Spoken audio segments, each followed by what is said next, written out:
उठाइले कांवर में उठाइले कांवर में उठाइले कांवर में देखा भैया के ताली भैया के ताली भैया के ताली उठाइले कांवर भैया के ताली उठाइले कांवर में देखा भैया के ताली।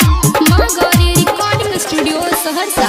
सावन में तो गइल गाँव नगरतारी देव घर जाए के पलान करतारी ए भाई सुना पलान करतारी। सावन में तो गइल गाँव नगरतारी देव घर जाए के पलान करतारी। हाथ पियत नहीं थी 3 दिन से रुसल बारी आए हैं। हाथ पियत नहीं थी 3 दिन से रुसल बारी।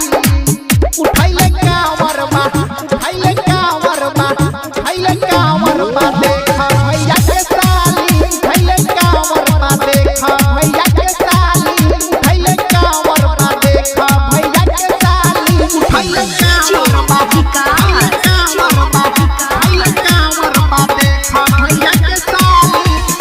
मटियार कला सीतामढ़ी मटियार कला सीतामढ़ी। मां गौरी रिकॉर्डिंग स्टूडियो सहरसा। उठाइले कांवर बा देखा भैया के ताली उठाइले कांवर बा देखा भैया के ताली। चढ़ल बा सवनवा गोब से बोलबम चिल्लाई कोइला पमाना भाई बहुत खिसियाली कोइला पमाना भाई बहुत खिसियाली। चढ़ल बा सवनवा जब से बोलबम चिल्लाई कोइला पमाना भाई बहुत खिसियाली बहुत खिसियाली। ढेका बाजार से पहले पिया गारी भाई रे ढेका बाजार से पहले पिया गारी।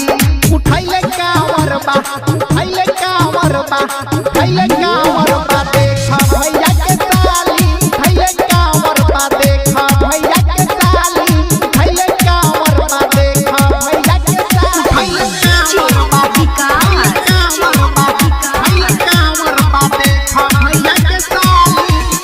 मटियार कला सीतामढ़ी मटियार कला सीतामढ़ी। मां गौरी रिकॉर्डिंग स्टूडियो सहरसा। उठाइले कांवर बा देखा भैया के ताली उठाइले कांवर बा देखा भैया के ताली। बहुत दीदिया हमारी भैया के साली ए भोले बाबा न जरिया के डाली। ध्यान दे हे भोले दानी न जरिया के डाली। बहुत दीदिया हमारी भैया के साली हे भोले बाबा न जरिया के डाली जरिया के डाली। बोलबम छबिलावा के साथ जाली भाई रे बोलबम छबिलावा के साथ जाली।